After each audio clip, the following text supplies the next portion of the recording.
You're listening to the Time to Level Up podcast. I'm your host, business life coach Andrea Liebross. I help women in business commit to their own growth personally and professionally. Each week, I'll bring you strategies to help you think clearly, gain confidence, make your time productive, turn every obstacle into an opportunity, and finally overcome the overwhelm so that you can make money and manage life. Let's create a plan so you have a profitable business, successful career, and best of all, live with unapologetic ambition. Are you ready to drop the drama and figure out the how in order to reach your goals? You're in the right place. It's time to level up. Let's do this. Hey, my Time to Level Up listeners, welcome back to the podcast. So today I'm going to take another day of my From Overwhelmed to Accomplished masterclass, day 2, and share that with you. So on day 2, we talked about why you're not taking action and time is ticking by. And the reason we don't take action, if you've been following me for any time now, is because of how we feel. But our thinking is triggering or creating our feelings. So I shared with you 7 thoughts that lead you to not take action and gave you some ideas to change those thoughts around so that you do take action. And we are all human and we all have the same human tendencies. So I'm going to bet that you can relate to probably at least 3 or 4 of these. And this is not just about one aspect of your life. This is about all aspects of your life. Why are you not taking action in any area? So again, my mentor coach, Jody Moore, shared these kinds of things with me, and I am changing them and switching them and making them relatable, I think, to my audience. So sit back, buckle up, and listen in to these 7 thoughts that lead you to not take action. So if you did not join us yesterday, that is okay. There is nothing to stress about. Okay, because today's topic, while definitely related, you didn't miss chapter 1. They could be independent little short stories. So you can go watch that little short story or listen to it on your own when you have a minute. You should have gotten the replay. And today's short story is definitely in the same book. It's called From Overwhelmed to Accomplished, but it's its own short story in and of itself. All right, so you didn't miss anything. Here's what we're going to do today on day 2. Well, first of all, I just want to remind you, a lot of my podcasts hit on some of these same topics. So if you have not yet subscribed or followed, now I think actually Apple has, if you have an iPhone, Apple has changed it to follow and not subscribe. But if you've not followed or subscribed, go do that. And I always love reviews. Did you guys know that reviews are how more people see podcasts? Because depending on the number of reviews, somehow there's a formula, which I don't really want to know about, but the more people that get this info, I think that makes our world a better place. So make sure you've got that podcast going. Another thing I wanted to point out, I used to think Pinterest was only a place where you went to if you wanted to find out how to cook chicken in a crock pot, but it is not. Pinterest is actually a place where there's a lot of good info. So I have started putting a lot of my free downloads on Pinterest, and you can actually follow me, crazily enough, on Pinterest. And there's lots of free downloads on there. You could also access the podcast that way. So Pinterest is not just for 7-year-old birthday parties or crock pot recipes. It's for other things. That was good news to me. And okay, something down here at the bottom. So if you don't know, I am kind of launching with my friend and client, Michelle, a different brand, because I like to make my life complicated and overwhelming. We're calling it Your Spark. So you are Spark. You can follow us on Instagram with a little, this is supposed to be in a little @ _ you are Spark. And we are starting we're calling them friendship fueled getaways. So doors are going to open on Friday for the friendship fueled getaway. The website is going to launch on Friday. This is very exciting. I suggest you go check it out. And if you are in my group coaching, we're going to talk a little bit about friendship today. So stay tuned for that later on this afternoon. But this is just fun to follow. I don't do any of the Instagram posting. It's not my job. That is Michelle's job. So see what she's got up there. And she's an artist. So she's kind of better at it than I am. I will be honest about that. So I gave her that job, or we decided mutually that that would be her job. Okay. All right. So let's get going. So here's what we're doing. We're talking about how to overcome, how to move from overwhelmed to accomplished. Okay. And yesterday we went through the fact that there are two different kinds of stress, which often cause overwhelm. There's the stuck stress. Okay. There's the stress when you feel like you are stuck and overwhelmed, but then there's actually a kind of good stress, I'll call it, which I called progression stress, which you can use to move things forward. Okay. And then we decided at the end of yesterday that really what you have to do in order to move forward is to take action and get moving. We're going to talk about that more today. And then you have to tell yourself the truth, which is that sometimes what's preventing you from taking action and getting moving is that you're actually scared or fearful or worried that you're going to fail. Okay. And it's all about how you're feeling, really, is the truth. Okay. So today we're going to go, this is me making a mistake, by the way. Okay. We're going to go down to here and we're going to talk about 7 thoughts that actually stop you from accomplishing things. And I'm going to bet $1 million, maybe even $3 million, that you will find one of those thoughts is something that you think, at least one. I'm going to guess there's going to be at least 5 of them I'm going to show that you're going to say, yes, that's me. Okay. We're going to talk about how to change them. We're going to have time for questions and answers. And then there's going to be a little bonus. Okay.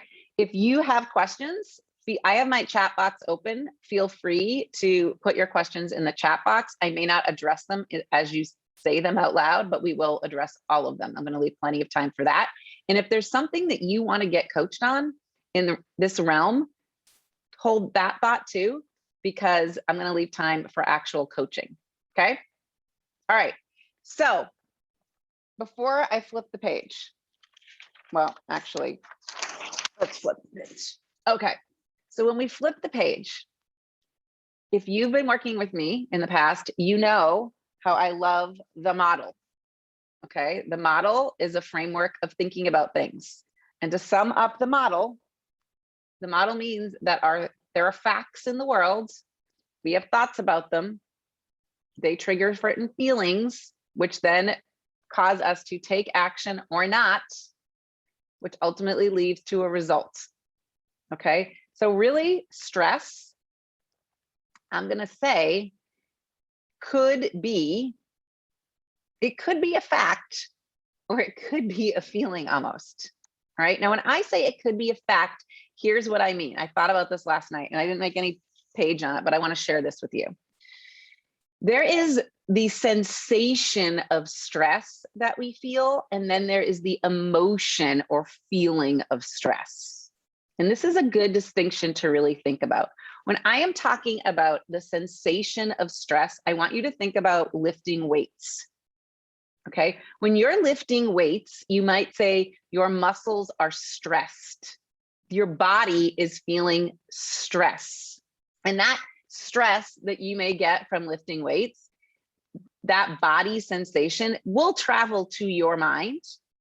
Okay. But it's actually something that might be helpful because it's telling your brain, hey, guess what? Danger ahead. It's kind of signaling to them that injury is on the horizon. All right. When you touch something super hot, your body becomes stressed. You're going to potentially can get burned. All right. That kind of stress is supposed to happen. It's there to protect your body. It's there to help your body recover or signal like you better get recovering. Okay. It signals you've reached a physical limit. That kind of stress is one thing. Okay. So if you've ever downloaded my list of feelings, at the top are kind of feelings that are emotions. And at the bottom are the feelings that are more sensations. So what I'm talking about are the sensation kind of stress. And that's not such a bad thing. Okay. And it's kind of a fact, not kind of, it is a fact that is our body's natural reaction. And I think it's good that we have that kind of stress. But then there is the emotion of stress, okay? And that doesn't start in our body. The emotion of stress starts in our brain. It starts in our brain, and we have thoughts that make that stress the stuck stress or the progression kind of stress, the kind that makes us feel overwhelmed and worried and fearful and concerned about all the things that might happen in the future. Remember, stuck stress is kind of about things that might happen in the future. Might bring us to a place where we feel pressure about things we can't control. But then there's the stress that starts in our brain that says, okay, we got this. We're going to do it. Let's go. Okay, so I want you to really notice the difference between the stress that starts in your body versus the stress that starts in your brain. Think about animals. Like, we have 2 huge dogs, like ginormous big dogs you might have heard me talk about. One of them in particular, you look at her eyes and you can see the stress. She is stressed. The tail goes up, right? There's like physical stress showing in her body. I don't know, actually, maybe Gina is a vet. She could tell us. Does she have like stress in her brain? I don't really know. But think about that, all right? So body, where it starts in your body versus starting in your brain. You can dismiss this stress if you want to. You have choices about the stress that starts in your brain. I have a friend who right now is super stressed out about the paint color of her house. So she paid money to have someone paint her house. And she thinks it's now the wrong color and she's wasted her money. But this morning, her child has come down with maybe COVID. We don't know. Okay. So guess what? When I talked to her this morning, she wasn't talking about the paint color anymore. She had the stress had switched to her son. Stress in our minds, okay, is a way to help us focus on what we think at that moment is important. Okay. And this is actually kind of like a good thing, that it helps us focus on what is important. What's not a good thing is if we stay stuck. So we have to identify, is this stress helping us grow or is it helping us stay stuck? Okay. And I think it's also beneficial when you're stressed to seek help from others so that you can vent. Okay. There's also seeking help from others so you can get through whatever is super tough and you don't stay in that victim space. There's the kind of help you can get with stress so that you can find tools and solutions so that you don't carry the stuck stress, you move it into progression stress. Okay.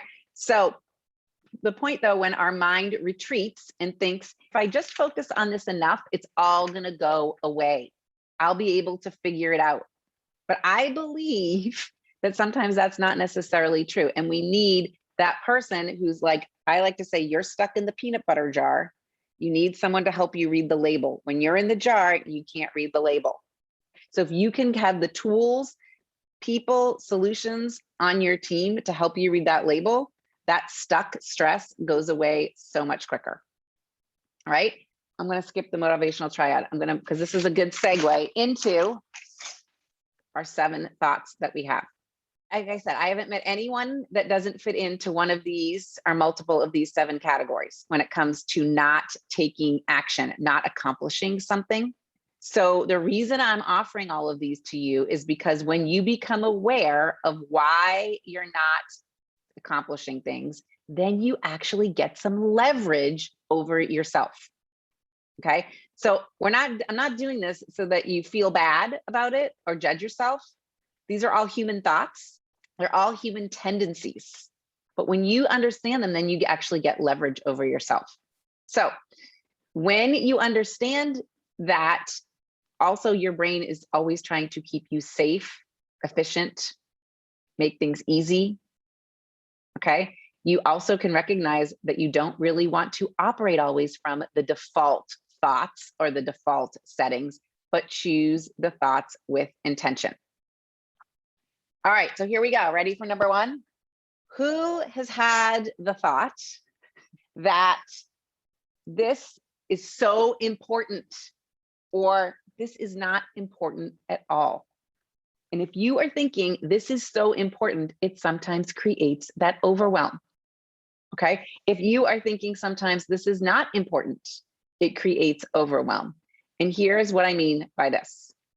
When you try to make the thing you're trying to achieve too important, okay? Think about this. When you're trying to make the thing you're trying to achieve too important, then you often become stuck.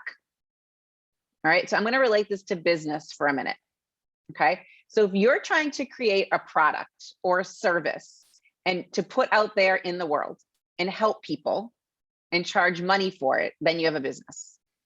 Okay, and if your thought is that it really doesn't matter if I do this, I don't really need the money, I don't have to do it, I mean, we're going to be okay if I don't do it, it's just for fun, then you've made it possibly not important enough if you're not taking action, and that's your thought.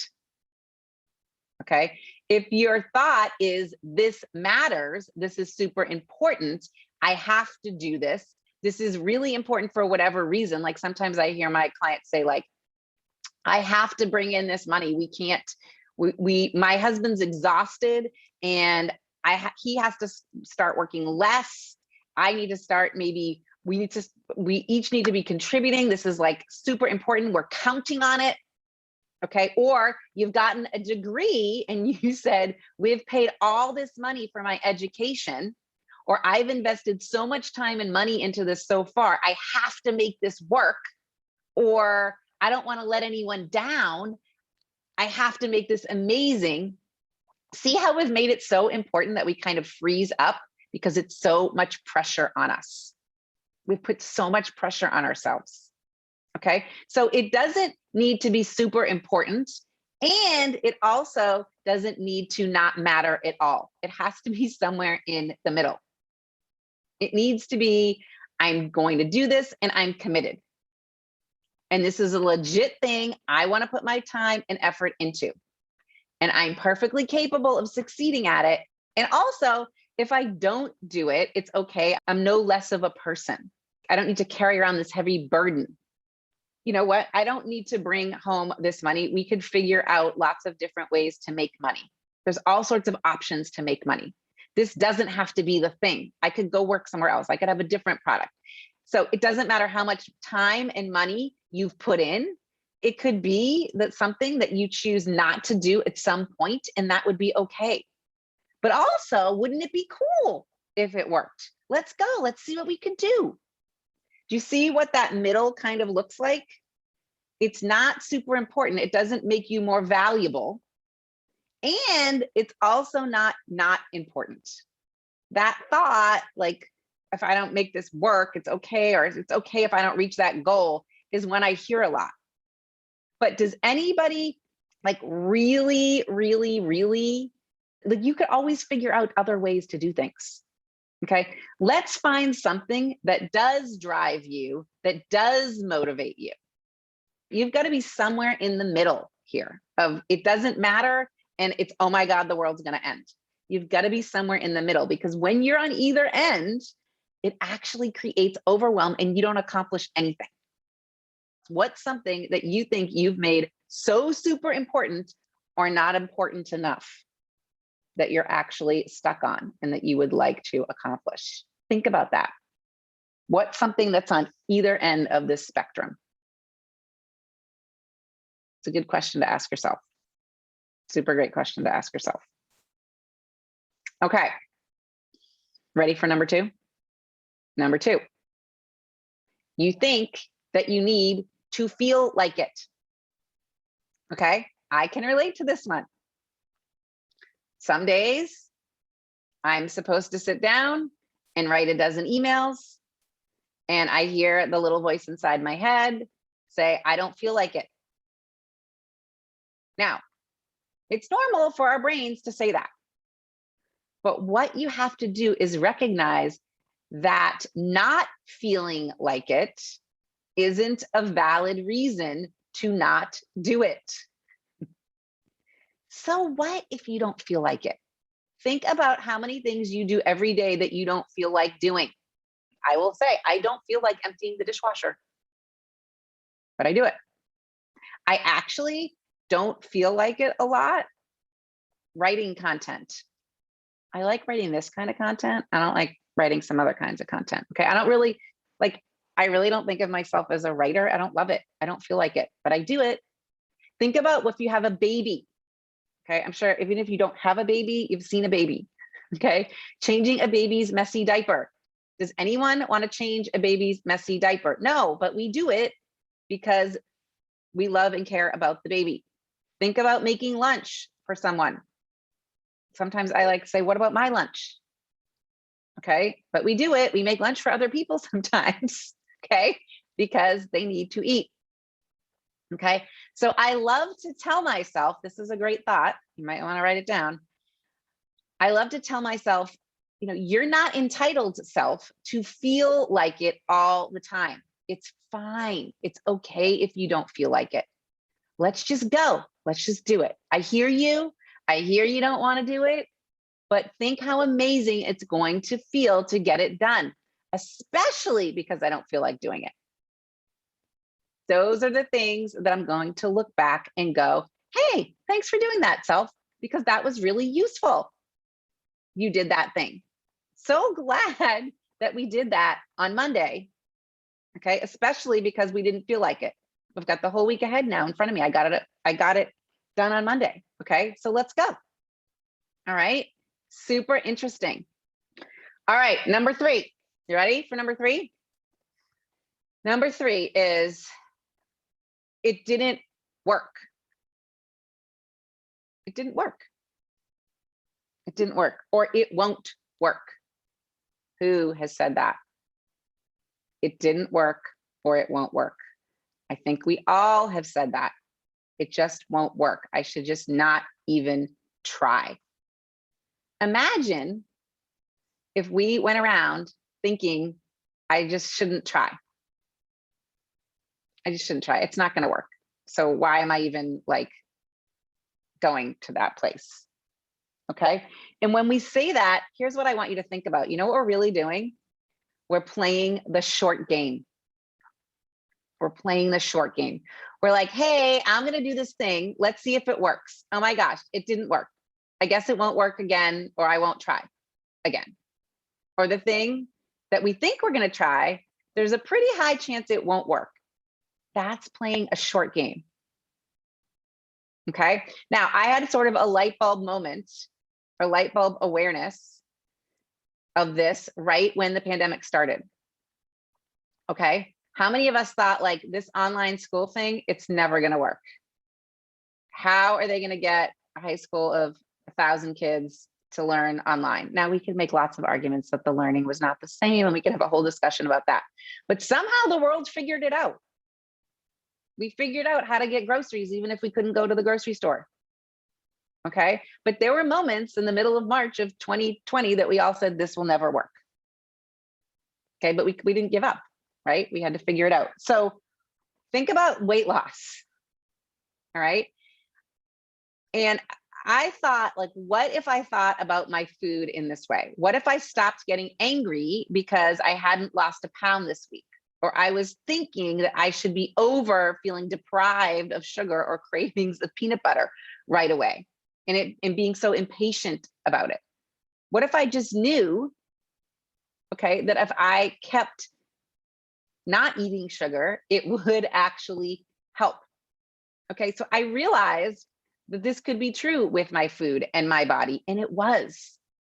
And that is true in your business as well, my friends. The things that you need to be doing to accomplish things are just easy, simple things. But if you're playing the short game, if you're wanting to see the result tomorrow or this week, you're going to stop doing it. So my advice, my new thought is play the long game. Just keep doing the things over and over again, knowing it's going to take some time, but it's going to be worth it when we get there. I'm just going to keep doing these things that are actually really easy to do. To listen to something like this today, this is actually pretty easy to do, to listen to it. Okay, this is something, if you keep listening to this kind of stuff, things will change. If you keep putting one foot in front of the other, things will change. If you keep chipping away at whatever the next best thing is in your business or at work, it will change. Okay. Right? So keep doing these things that are actually really easy to do. Just trust that at some point it will catch up. Don't play the short game. That is number 3. Okay. So, you with me? Okay. Moving on to number 4. We kind of make everything about us. And we sometimes have the thought, they won't like me, or this thing is not good enough. And we make it about us. Okay. As soon as I make it about me, it's really hard to get myself to do anything in my business. All right. So if I'm doing this masterclass and I'm thinking, I wonder if they're going to like it. I wonder if they're going to think I know what I'm talking about. I wonder if people are going to be there who I think are smarter or better than me. Okay. I wonder if they're going to judge me. I wonder if this is going to pay off for me in some way. I wonder if I should make sure I get a return on this some way. If I make it about me, I wonder what I should be wearing. I wonder if my hair is going to look okay today. Okay. As soon as I make it about me, I do not want to prepare for this at all. Right. But the good news is it's never about me. Even though my brain wants to think sometimes it's all about me, it's not. So as soon as I redirect to wonder who will be there who might really need to hear this message today, it makes it really easy to work on this. Okay. Again, here it's really little subtle shifts. And I know I'm making it about me when I hope there's tons of people there.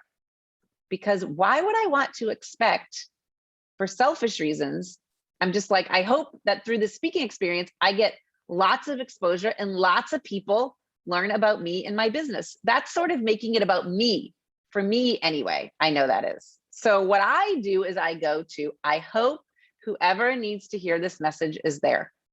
And if there's one person that's listening today who benefits from hearing this message, it made it all worth it. That was a good use of my time. So if you can help one person, if I can help one person, I'm in. Okay. So if I was expecting when I opened up my Zoom today, okay, that there were going to be 200 people and there were only 20, I think that these are the 20 that need to hear what I've got to say. Let's go. These are the 20 that I could possibly help. I'm so excited that they're here. But every time we make it about us, it gets harder and harder to take action. So if you're trying to sell something, if you're trying to create something, if you're trying to put something out in the world, if you're trying to build a business, if you're trying to even raise kids, as soon as you make it about you, and if this is when I say to myself, I just want to be a good mom, that's how we're making it about us. It's very painful. Good moms do this. I should do it. I should do this for my kids. That's not going to work because it's not about you. It's about the people you're helping. It's about your kids. It's about your clients. Okay. So making it about you, not great. Okay. So Kristen said she went to a meeting.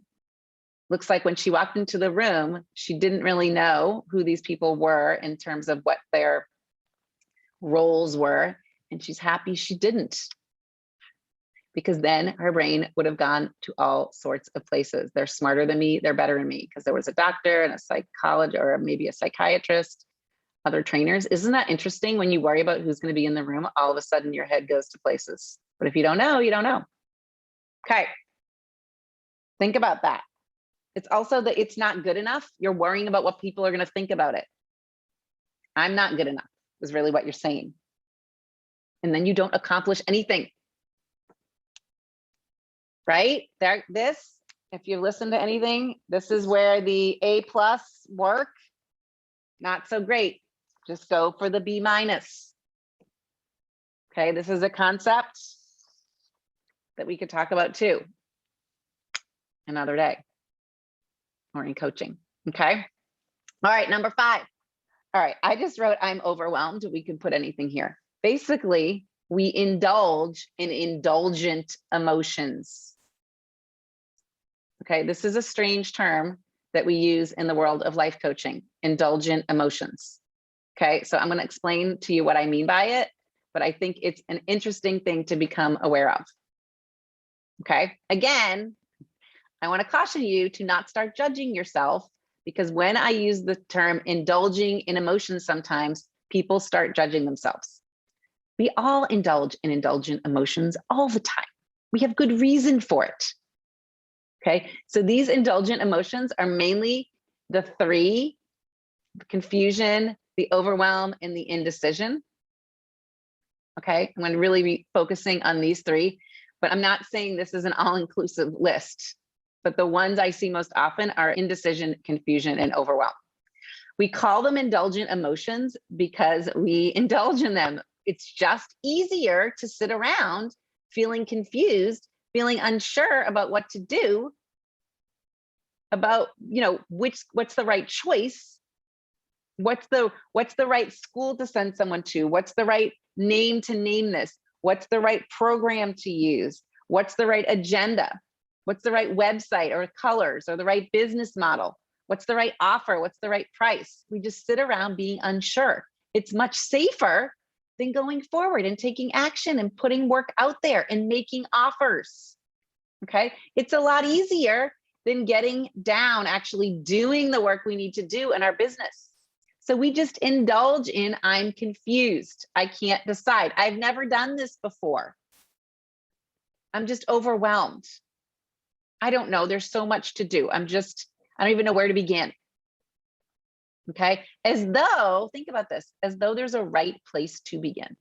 We all know it doesn't matter, just dive in and get moving. How many of you have shared something with a friend, I don't know, I just don't know what to do, and they're just just start. Right? The person from the outside can totally see that. You're I know, but how do I start? Or what do I start with? Or I guess I should watch a few more YouTube videos before I do anything. Okay. So again, not to judge yourself. The idea with this tool is that you go, oh, that's all I'm doing. The indecision and the confusion and the overwhelm, they're not facts.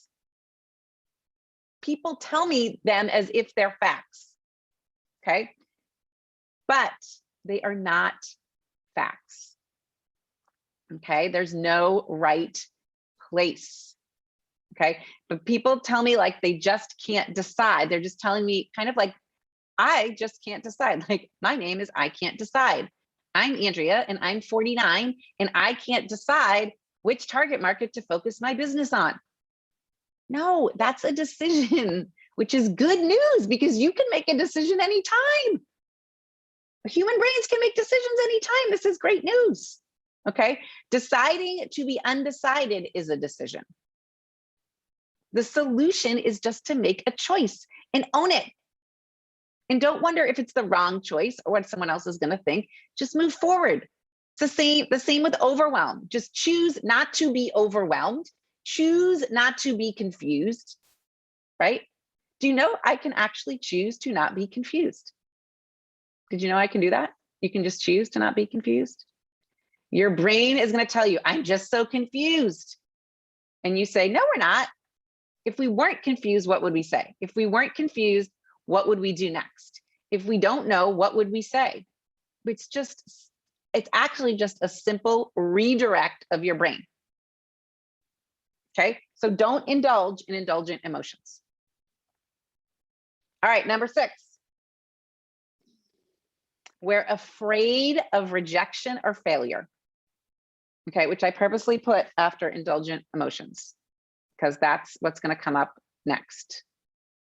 Okay, we kind of touched on this a little bit yesterday. But if I said, hey, flip a coin, what comes up for you? You're like, well, are we going for heads or tails? What if it lands on heads? Is that the right one? And what are you looking for? You didn't tell me. Is it heads? If we get heads, what happens? If we get tails, what happens? Okay, we're afraid we're going to fail. We're going to get the wrong thing is going to happen. Okay, what if it doesn't work? What if people don't like me? What if people judge me for it? What if people don't know what I'm talking about? Okay, so Michelle and I have gone through a lot of this in the last month as we've been planning this Your Spark thing. We have been worried about what if people don't know what we're talking about? What if the words we're using, they're like, what? Okay, and there's probably going to be some of that what, but that's okay. What if people laugh at me? What if we don't get the result we're trying to create? And the answer is, it's okay. We learn something and then we try again. So you have to be up for rejection and failure, you guys. If you're going to accomplish anything, you have to be up for failure and rejection. And here's the thing. It doesn't have to mean all the dramatic things that you make it mean. Fail is such a powerful word. And I think it comes from when we're in first grade and we know what an F means. But you don't have to make it mean any of that. It's much easier. It's much easier. It doesn't have to mean any of that. When you recognize that you're afraid of rejection and failure, okay, you actually can make the choice to never reject yourself. I will never call myself or my business a failure, right? I just say, okay, let's go. That didn't necessarily work. I'm going to tweak it, change it, move on. And if I show up and I try a bunch of things and I put a bunch of work out there and I do what I can to create the results I'm looking for, I'm trying to create my business and it doesn't get me the end result I was thinking or hoping it would, I'm going to just thank myself for showing up. I'm not going to berate myself for getting it wrong. I'm not going to tell myself I'm a failure, right? Or bring up a bunch of doubt. You just get to choose ahead of time. Again, here's a choice, okay? You just get to choose ahead of time that there's really nothing to fear. And that, yes, some people won't like it and some people will judge it, and that's okay. I'm not for everyone. I'm not trying to speak to everyone in my business. I'm not trying to help everyone. I'm just trying to help a select group of people, the people that want to be helped. Let's just talk to them. Let's go help them. So if you ever found yourself like trying to convince people, like, oh my gosh, you really should do this. You really should do this. That's you trying to avoid failing because you want them to be all in. Right? Now, I like to say in my business, I like to work with people who are all in. And what's been really interesting is that the people who have not probably gotten what they needed to get out of coaching haven't been all in. That doesn't mean I failed. That just means it wasn't for them. Brene Brown, you guys probably are familiar with Brene Brown, okay? She says that nobody's ever going to judge you who's ahead of you in the game. Nobody's ever going to judge you who's ahead of you in the game. They won't. The only people that come along and judge you and criticize you are the people that are behind you. And I'm not saying that it's a competition or a race. I'm just saying people who have already done and are doing things beyond where you're at in your pursuit and you're trying to accomplish, they're not looking back at you and judging you. They're usually cheering you on, right? The people who have gotten their business to the place where everything's automated, they are cheering you on and saying, girlfriend, you get those systems going, let's go. They're not judging you for not having them. The people who have sold millions and trillions of dollars in real estate, they are not judging you. They're saying, you can do this too. Right? Okay. So the only people judging you are the people either sitting on the sidelines, not playing at all. They're sitting on the sidelines, they're not playing, or the people that are behind you and feel threatened and jealous. That's it. So it's okay. Let's not worry about them. Let's think about all the other people that we can help, all the other people that are cheering you on. Don't be afraid of failure and rejection. Don't reject yourself. That's the only thing, that's the only thing that matters in the end. Yes, isn't this mind-blowing? So crazy. Okay, last one. Here's the most famous. I don't know what to do next. I mean, how am I just going to solve this problem? There's so many things on my to-do list. I don't know what to do next. How do I decide what to do on my to-do list? Or even if I decide which project to tackle, what's the next step? Has anyone ever said that? I mean, I don't know. Okay. Now, we just talked about indulgent emotions. We talked about being confused. We talked about being undecided, and how being undecided and being confused, it's not a real thing. Okay. And I'm going to still stand by that.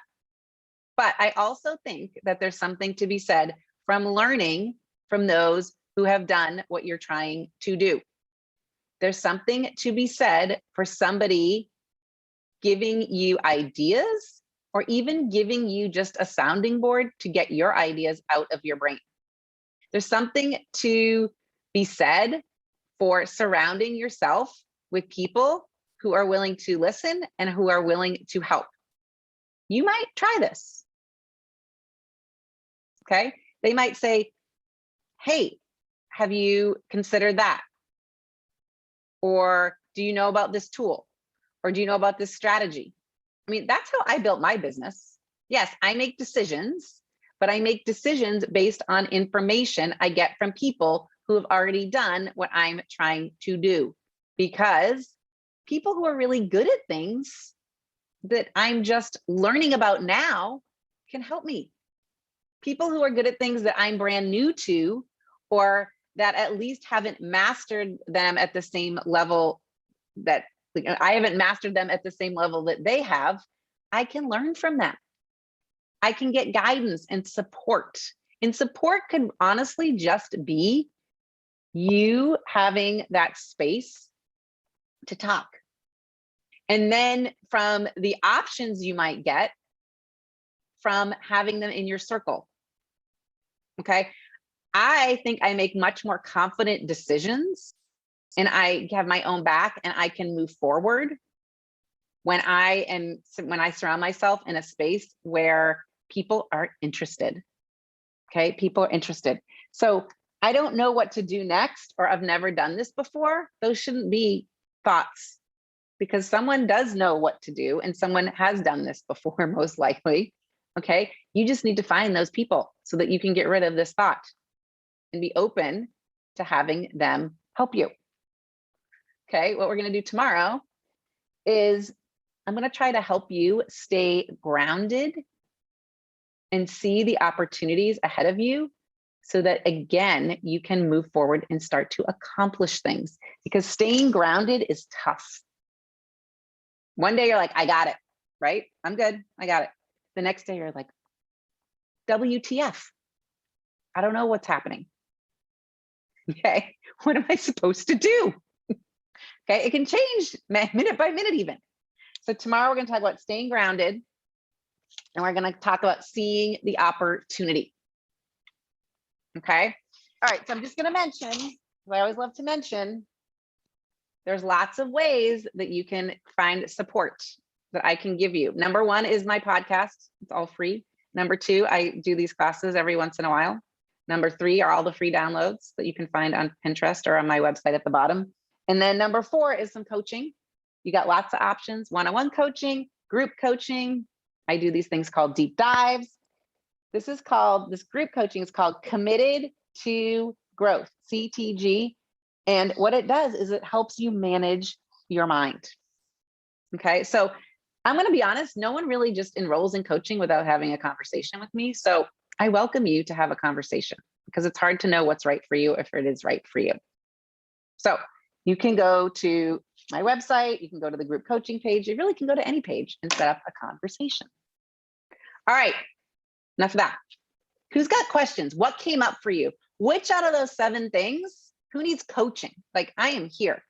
Either take yourself off mute, put it in the chat box. I do have some questions that were submitted ahead of time, but I'm here for you guys who showed up. Tell me. And if you do have to hop off, I really want to know from you what you thought about today, because I always like the feedback. So put it in the chat box if you have to hop off before you hop off. But anyway, okay. Kristen, Sarah, Sandy, Morgan, Monday, Mary, John, Gina, Erin, Cindy, Amy, what are you guys thinking?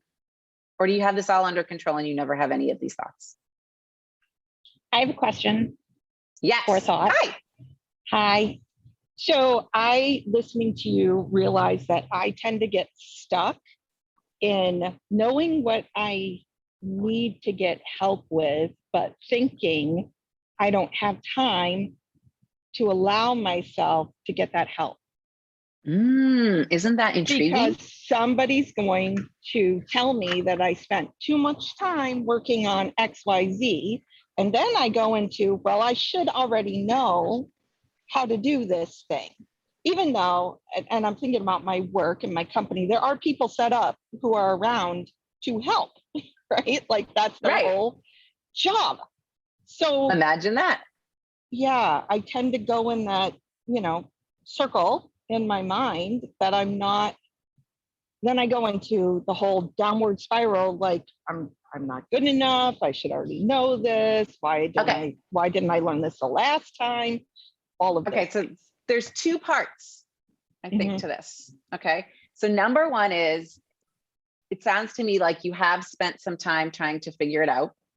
Okay. And you hesitate for going for the help. Okay. Right. And then when you go for the help and you're like, why did I wait so long to go for the help? How stupid was that? I should have just gone to them in the beginning. Okay. That's kind of one thought and one scenario. Okay. Then there's the other scenario with, I should already know this. What's my problem? Right. Okay. So those are two separate things that are happening. Okay. They sound like they're all together, but those are two separate things. So first I want to point that out to you. Why do you think we wait to go find help? What do you think? The whole thing that somebody's going to think this girl needs way too much help. Okay. Right. There's lots of things, lots of reasons, right? Okay. So notice, look at this. So I'm going to say the circumstance is just something, okay, you haven't experienced yet. It's like you didn't read that chapter yet. Okay, you didn't read the chapter yet. Okay, you didn't read the chapter. So your thought is, well, I mean, I could go read the chapter.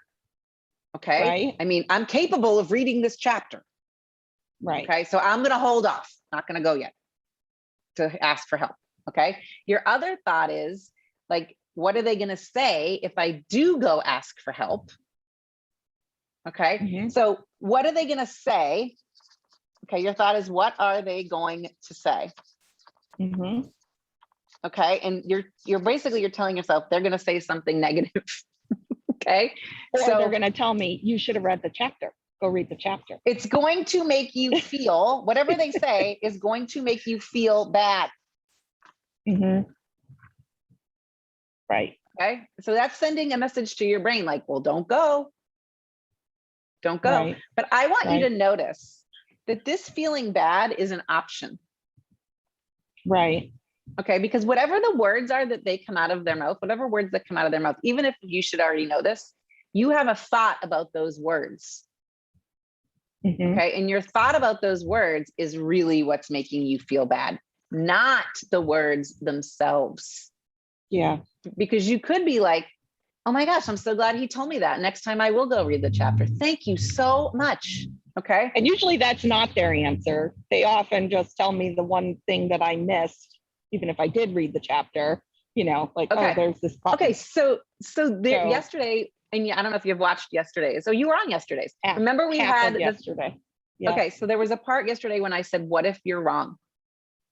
Yeah. What if the thought is, what if what you're predicting in this whole scenario is actually wrong? You just said 9 times out of 10, they say they don't say you suck, right? Right. Right. Okay. So you're wrong. What if you're wrong? You're wrong. Yeah. You've created this whole scenario, this whole potential feeling bad, which is driving you to no action. Right. Which then gets you nowhere. Right. By your own thinking. Yep. And even if they did say something, okay, even if they did say something like you should know this already, you still have the choice to think about that any way you want.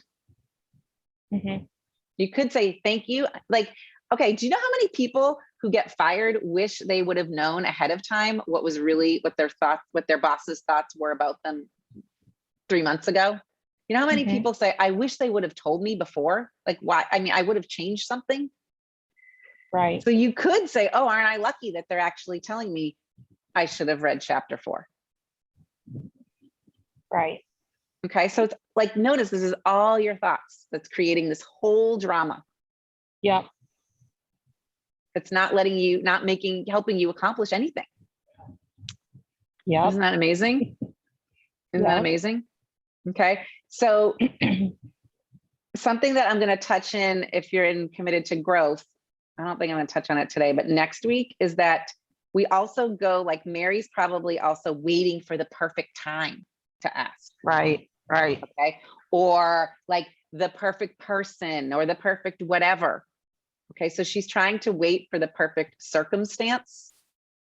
There is no perfect circumstance. Okay. We're going to talk about that in group, but notice like you're waiting for the perfect. There's no such thing as perfect. Right. I used to hate, my husband's like, this is not a good time to discuss this. Like he would come home when my kids were really little and I would be tearing my hair out. They were like 4 and 2. And he would say, listen, I cannot talk about anything right now. This is not the perfect time. And I finally like threw that out the window. And I was like, you know what, with you, buddy, there is no perfect time. So we're just going to talk about now. And it seems to be okay. Like I'm still married. So there's no perfect time. There's no perfect time. Okay. There's no perfect person either. So I think you just go ask. Think about how much aggravation you'd save yourself. Yeah. Think of how much faster you'd work through these projects. Yep. Crazy stuff. Yeah. Crazy stuff. Okay. So I really want you to examine your thoughts. Like, what are they going to say is one thought. The other thought is, you know, you get mad at yourself. Like I should have done something different. Yeah. That doesn't help you either. That's going down another trail, but that's not getting anywhere great. That's making you feel horrible. Okay. But you're creating the thoughts about just even you asking and you not having experience in whatever it is or needing an opinion. I'm going to guess in your line of work, it would be great to have some input often. Yeah, that's true. I think the what if I'm wrong question is a good question. Yeah, what if I'm wrong about what's going to happen? Right. What if I'm wrong that they're going to think X, Y, Z? Yeah. Yeah. Right. Yeah. So John, he's wondering if he should work in a group because he's new in this arena. Is it better to cut my teeth alone or within a group? Okay, as you're an apprentice of sorts. Well, guess what? Is there a right answer to that? No. Okay, first of all. Okay. And I always think you can work alone, but you can create your own board of directors. Okay, so this is a great concept that some of you might be familiar with. If you feel like you're not accomplishing things because you're alone, okay, then who's on your board of directors? Who are the people that you can go to ask for guidance? Who do you need on that team? Right? What kinds of questions do you have? So I don't think there's a right answer to this, like doing it alone or joining a group, like, you know, being employed by someone else or being part of a formal kind of team. Okay. I just want to, and even if you were part of a formal kind of team, who would be on your board of directors? Ultimately, all the choices and decisions and confusion or lack of is up to you. But this is what you have to kind of consider. Who do you have on your board of directors, Andrea? I mean, do you have kind of that figured out? I kind of think of it like this, like as an entrepreneur, okay, I have someone that I go to and helps me with all the financial stuff.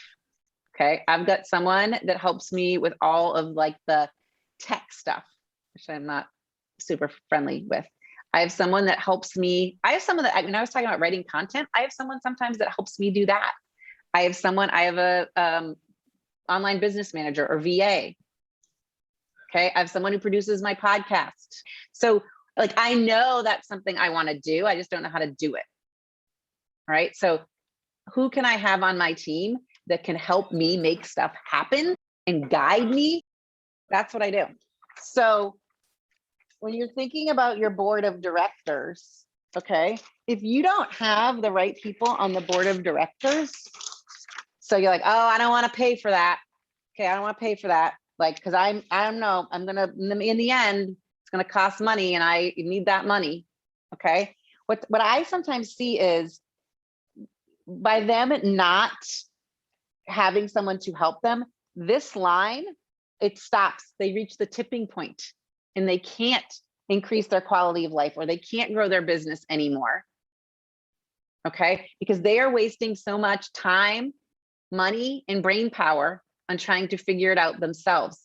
Like their future thinking, like their future fear of what could happen in the future by spending money, for example, is preventing them, this line, from growing. Like I can only do so much, right? Like I only have how many, 168 hours in a week. Like I can't produce a podcast and write emails and put content out and coach like I do. You know, I don't know. Some weeks it's like 20 hours a week, some weeks it's 30, whatever it is, 10, like it varies every week, but I can't do all that and be a mom and do all the things I want to do in my personal life. I can't. So, and if I want to keep growing and touching more people and influencing more people, then I need to start to like get people on my board of directors, or else how many times you've heard someone like, I'm so burnt out, like I can't do one more thing. Starts going like this. I have a client right now. I had kind of like a come to Jesus with her. And I said, listen, you wanting to try to figure out everything yourself is preventing you from growing. You are not accomplishing anything. You, in fact, are feeling completely overwhelmed by not outsourcing anything. She's like, yeah, but I feel like I should know how to do it all. That was her answer. I should know how to do it all. And right in this week, she's a real estate agent. And she's like, and this week, you know, it's not super busy. Like I could spend 5 hours trying to figure this out. I was like, yeah, but what if you spent 5 hours doing something else that actually would help this line keep going? So I finally convinced her, and she has been messaging me, thanking me every day for helping her find people to help her. She's like, I don't even know. This is like amazingness. Why did I wait so long? Talk about Mary and her, why did I wait so long kind of question. Why did I wait so long? She's like, this is so open. Like I feel free. Her whole demeanor actually has changed. It's very interesting. So that overwhelm, like panicky kind of thing is gone. Anyone else have a question? I have a related question to what you just said. And I don't know if it's for today or. Okay, spit it out. Who cares? We'll see. Well, I'll tell you if it's for today. Okay, I have just learned how to accept help. Thanks to you. And hallelujah. And I'm like, what the heck took so long? But my question is, how do I get someone else on board to accept help? Because we need more help, and I'm a business owner with my husband, and he's that guy that, nope, not this week. Next week, nope, we don't have the money. Nope. But he's gonna have a heart attack. Like it's scary. Okay, if you don't get more help. Right. You and I kind of talked about this. Okay. So I'm going to say, I think first of all, there's a couple ways to go about this. It's really hard, I'm just going to be honest, to get someone else to think something, right? We've all experienced that. We all know that. Okay, so it's really hard. So I want you to really just stay with yourself. Okay, and we're going to talk about being grounded tomorrow. That'll probably help you, but I want you to really just stay with yourself and ask yourself, does he have to be on board? What's the worst thing that can happen if he's not on board and you go ahead and have someone help you with whatever the next challenge is? What's the worst thing that can happen? It will be miserable in the house for a while. Right. And how are you going to feel when it's miserable in the house? Miserable too. Yeah. Right? Okay. So I want you to notice that what's preventing you from moving forward, you know that getting this help is going to help this line keep going forward. Right? You know that. You've done the research even, right? You know. Okay. So notice what's preventing you from moving forward is just a feeling you don't want. But if you do not get help, okay, so which miserable do we want to live in? They both don't sound great to me.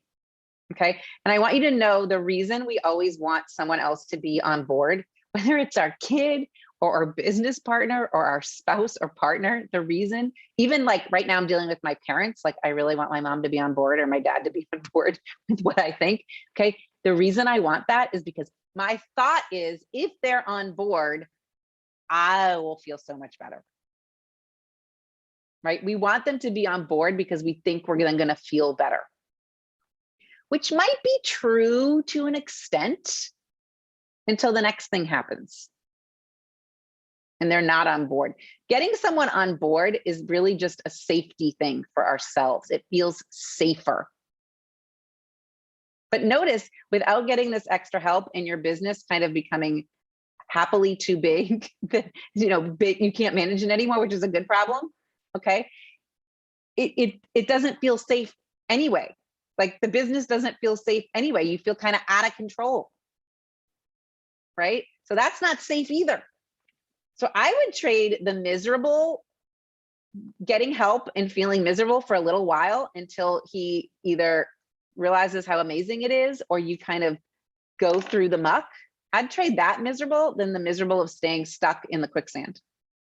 So there's also this whole element of like permission in a sense, like you want them to be on board because then it's like you're getting permission, right? That's kind of like on the back of our heads too.